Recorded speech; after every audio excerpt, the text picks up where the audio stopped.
The M1 Macbook Air has been regarded as one of Apple's best computers in a long time, almost seen as sort of a change in form for Apple as of late. I was in the market for a new laptop, and you know what? I figured, screw it, let's do a review on it. I haven't done anything with this account in a while, so this ought to be a fun little return to YouTube. Box itself, this is nice. This is a nice freaking box. And I know that it's literally packaging, but you can't deny that Apple makes some of the best packaging for their products. In fact, some of the best packaging out on the market. It feels very premium. You can tell how shiny that upside down Apple logo is. Very nice. I got it in gold, which means, you know, I'm a material girl.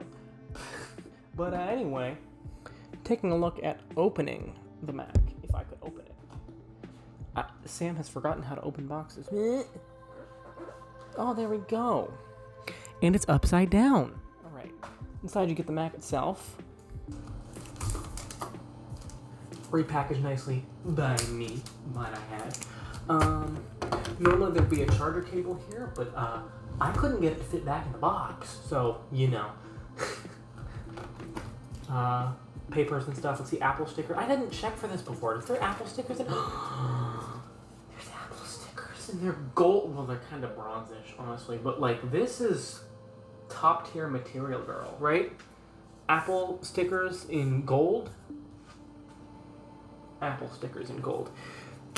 And you know, charging brick. And that's about it. It comes in the box, by the way. It also comes with a cable. Comes with what you need, I suppose. Nothing more, but still pretty decent. The power brick is, I believe, 30 watts. If I'm not mistaken, you can get a 65 watt, 30 watt, if you can see that, 30 watt. You can get a 65 watt if you want, but I don't really care. It charges decently quickly enough. We're gonna go ahead and take a look at the laptop itself now. We're going for the second time peel. Kind of already been peeled, but still very nice to peel back. Now I've already done the first time setup for the MacBook, but I figured I should at least show y'all the boot chime, because I mean, it's a Mac. So beautiful. So beautiful. Alright, we've started up the Mac, so let's talk specs first. This is like the base model. It's got the 7-core GPU, 8 gigs of RAM, and 256 gigs of storage. So it's not the fastest Mac around. Even with that being said, it is surprisingly powerful for being literally an entry-level MacBook. Like, holy crap, this thing is fast. The display also gets, like, surprisingly bright. Like, hold on, let's see here. Well, my camera is auto-correcting for the brightness, but you get the idea. It gets very, very bright. If I turn it down, it just changes the color balance everywhere, but yeah, you get the point. It's a really good display. This is the Retina display, so it's got the 2560 by 1600 resolution, and honestly, it looks really, really crisp. Like, seriously, you have to be looking really hard to see any pixels on this screen. Obviously, it's HDR compliant as well, so, you know, video playback on this thing is going to be fantastic. Obviously, you can see that I've got quite a few game launchers, quite a few games on the desktop. We're gonna try a couple of those. Obviously, I'm not expecting much. I actually haven't tested all these yet, but from what I can tell so far, performance is pretty good. First up is Fortnite. Now, Fortnite for Mac, I know, is depreciated. It doesn't really work well anymore. You can't really get into any real servers with anyone other than Mac users. But, you know, it's still a useful graphics benchmark anyway. Considering the fact that there aren't many games on Mac, I figured, you know what, I may as well try this one. Ran pretty decently, too. At around 1440 by 900, it got a solid 60 frames per second. There was a little bit of stuttering, a little bit of lag when I first started it up, but after it got done loading things in, it really wasn't even noticeable anymore. So it's fully playable if you're, you know, willing to play an older version of Fortnite. You know, there's no real reason to, but at least it's a good graphical benchmark. Moving on to something that's a bit less intense than Fortnite, we got Roblox, and you could tell we're just pulling out all of the Gen Z kid bangers here now, aren't we? Roblox ran decently, as you might expect it to on a Mac, considering the fact that it'll run on a potato. There were no problems here, no hitches or stuttering or anything like that, which is not something I can say about the next game.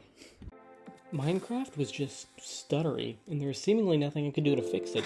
I tried using Optifine, I tried using Sodium, tried lowering the render distance, I tried anything I could think of, and nothing worked. It just kept being stuttery. Not sure why, I don't know if I'm the only one having this problem, but, Minecraft is still at least playable. It maybe not the most pleasant experience, but at least it works. CSGO was next on the list, and it surprised me a lot. At 1080p, connected to an external monitor because I was having recording problems, I got a very consistent 60 frames per second with almost no noticeable drops anywhere in the game. I know that CSGO is an older title and it's well optimized, but it still surprised me that the Mac could pull ahead with this title. Can you game on a Mac? Well, you can try. I guess the next thing to talk about will be the port selection on the MacBook Air, which isn't great, to be honest. You've got a headphone jack, which is a rare commodity in Apple products these days, actually most devices these days, and you've got two Thunderbolt 3 ports, both of which can be used for charging. That's it. Well, okay, technically it's Thunderbolt 3 with USB 4. I don't really know what that means, but yeah, you are going to be living the dongle lifestyle if you choose to get the MacBook Air. My only gripe about it so far is the fact that HDMI only does either 1080p 60 or 4K 30. If you want to do anything different than that, you have to get a Thunderbolt to DisplayPort adapter, which is currently on its way, so I can't really tell you what that's like. I guess next we should talk about sound, and honestly, the MacBook Air speakers blew me away. They were some of the best speakers I've ever heard in a laptop. Actually, some of the best speakers I've heard, period. They've got massive range, especially for something that thin. So, why don't we go ahead and take a listen? By the way, bit of a headphone warning for this next part.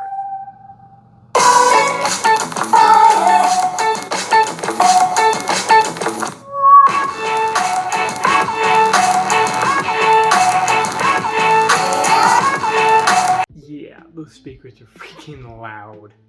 Anyway, you can't really review a laptop without reviewing the webcam and the mic.